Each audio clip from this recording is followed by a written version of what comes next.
Last year at this time, I decided to stop mowing my lawn. I was influenced by an international movement, No Mow May. I know that some of you participated in that here. It turns out spring is a critical time for hungry insects. When we don't mow, more plants will flower and thus create habitat for pollinators, which, as many of you know, are very important and in decline. Ever since I moved to Canton, almost 7 years ago now, we've been expanding our gardens, increasing non-maintained spaces, and thus having less and less lawn. So when I heard about this No Mow May movement, it seemed like the next natural step. According to Bee City USA, there are 40 million acres, or 2% of our country's land, that is lawn. Lawns are relatively a recent invention. They date back to England, where only a few elite rich had them. The English, as we all know, invented all these games and sports to be played on them. Lawns eventually became a sign of high class. Some theorize that there is an evolutionary reason for all of this. We like good views. We take pleasure in being able to see long distances because when we see enemies and game, it's good for us, evolutionary. But I don't buy it. I've been to many places around the world where no lawns exist.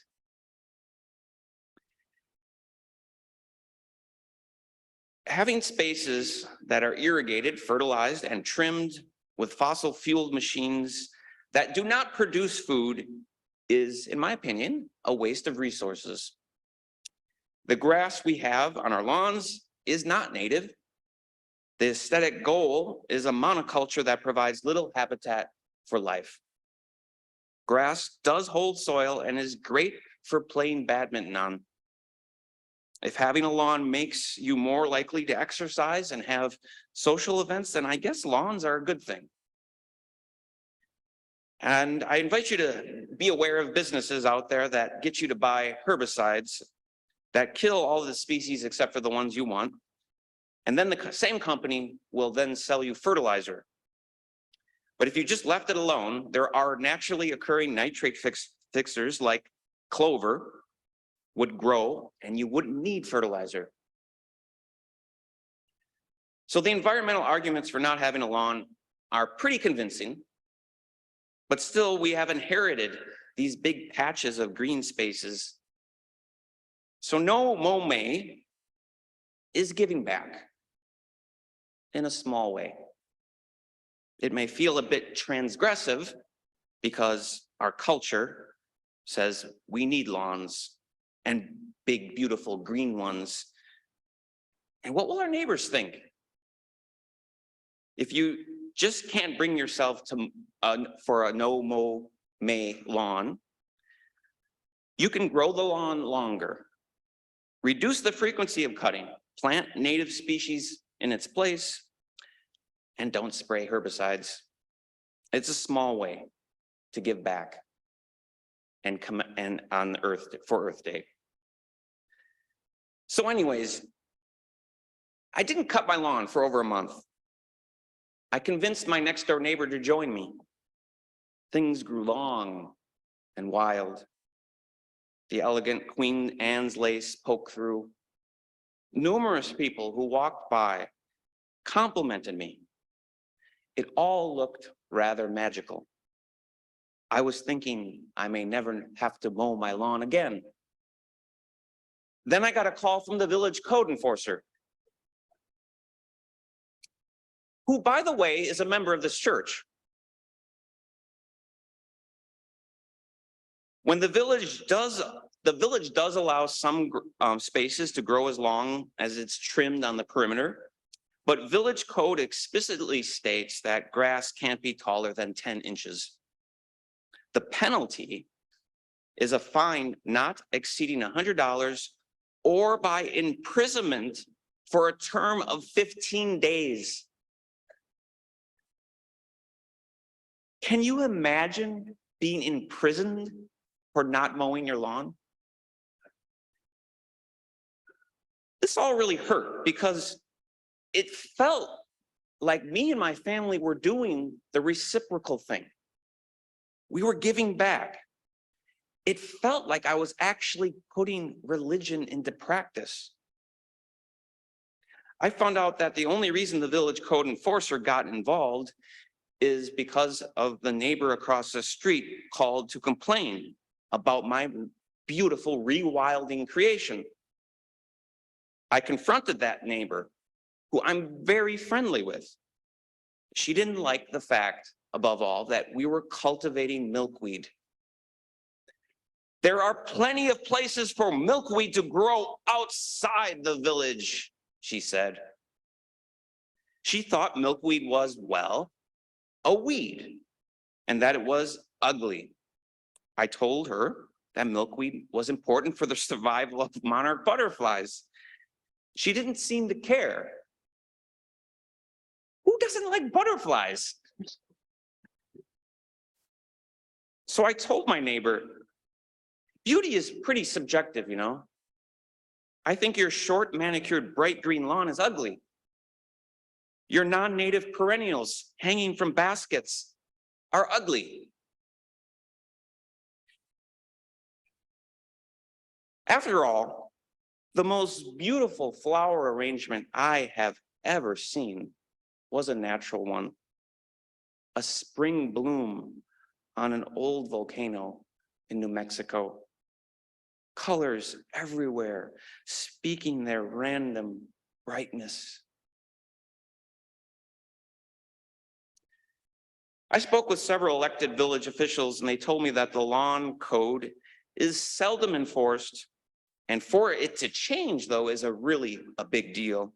It would probably be easier to come from some sort of state legislation. Keeping a nice lawn is a status game that I do not want to play. But to avoid prison time, I eventually did just enough trimming to keep the village at bay. But I really didn't know what I was doing. We planted these yellow and brown wildflowers years before that were starting to take over. However, no pollinators were going to them. And as it turned out, bees don't really like dandelions. Rewilding is not easy. Rewilding takes a lot of work and effort. It's much easier to keep the status quo and maintain a lawn. But for me, Unitarian Universalism is okay with percussive beats of transgression if it's for a just cause. And what greater cause can there be than the earth? We can't just let the earth be. Nature needs us. A few years back, I gave a sermon on rewilding, about how people all over the world are returning rivers, forests, and reefs back to their original state. For example, in the northern European region of Lapland, salmon instinctively battle up rivers with their iconic, waterfall jumps. They wisely look for fast-flowing water that will provide plenty of oxygen for their eggs, and for gravel that will protect their offspring from predators. Unfortunately, most of the gravel has washed away that would have been successful for spawning when the logging industry came there. They removed all these big boulders so all the logs could flow down the river. Conservationists and rewilding teams are recreating gravel beds by hand. And they're using backhoes and excavators to strategically place large boulders so that it slows the water. I ended that sermon so amazed by the rewilders' unselfishness. However, I could not find much indigenous support for this movement to rewild. You see, there never really was a wilderness. North America can't return to the pristine and virginal forest before 1492. There was no truly wild America. These lands were hunted, farmed, and foraged for tens of thousands of years before Columbus ever sailed the ocean blue. Indigenous people expanded the natural range of the American bison because it was beneficial to them. Indigenous people have always changed and creatively adapted the land to bring about more abundance and balance. Indigenous wisdom teaches us we don't need to be unselfish, we need to be reciprocal. The concept of reciprocity, as articulated by Robin Wall Kimmerer, says we need to pay attention to our connection to the natural world and develop a sense of gratitude where we are then willing to give back. Now, this is quite different from the way our normal world works. For example, the Department of Environment and Conservation has rules and regulations for all types of things. If you take too many fish from a lake and they are not the right size, you will get a ticket. The DEC knows that what is sustainable based on data and scientific evidence, and if everyone took all the fish they wanted, there wouldn't be any fish left. But indigenous wisdom has a different way of going about it. Traditional indigenous wisdom doesn't have rules with penalties. There are more ways of living, there are more about ways of living spiritual and mixed with metaphysical realities. Living reciprocally is living religiously. When you harvest wild rice, you don't take all of it. You ritually let some fall and spread some intentionally for next year. Robin Wall Kimmerer harvests wild weeks from the center of the patch. She knows how the plant duplicates itself from the center and how actually taking from the center might actually make it grow more abundantly. There are other principles like don't take more than 50%, don't take the first, and don't take the last. These are based on practical lived science, based on real life observation. There is a reason to rewild, and it's not just romanticism. We can rewild reciprocally. We can give back equally to what we take. I felt like giving my lawn up, giving it up and facing the uncomfortable social pressure of my neighbors was a way of giving back. So it felt to me that keeping my grass long was like an act of justice, an act of gratitude, an act of faith. Village codes do not have reciprocity written into them. They are not based on science necessarily, and ours are based on some social mores from the 1950s.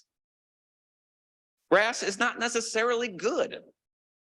If we really took the ethic of reciprocity seriously as a nation, we may all just give up our lawns.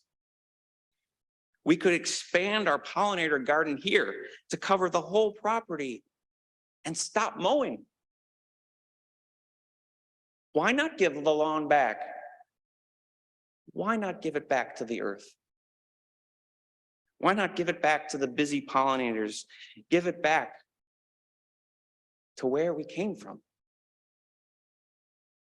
Reciprocity could change our lives. Rooted in gratitude.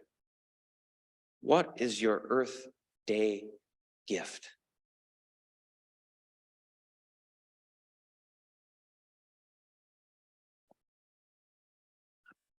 I know that may have sounded like an end,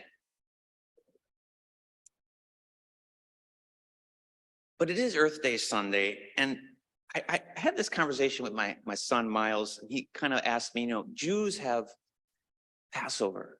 and Yom Kippur. Christians have Easter and Christmas. What do Unitarian Universalists have? I said something that we can celebrate all holidays, of course. But perhaps Earth Day is our highest and holiest day. Earth is our Dependence Day. We are utterly and unequivocally tied to the foundation of the earth.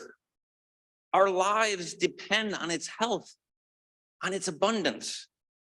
We live, move, and have our being in this miraculous fountain of life. We need the earth to flourish, for the earth is our cradle. There is no spirit to life without earth. So let us celebrate the ability of plants to photosynthesize so that we can breathe. Happy Earth Day. Earth Day is a holy day. For Earth is our creator, our goddess. We lift up our praises and exaltation to the great earth of all. We are embedded in the earth, and we have done nothing to deserve this breath, this air, these nutrients, this life, nothing. May we be humbled before the earth. May our jaws in awe drop. Reciprocity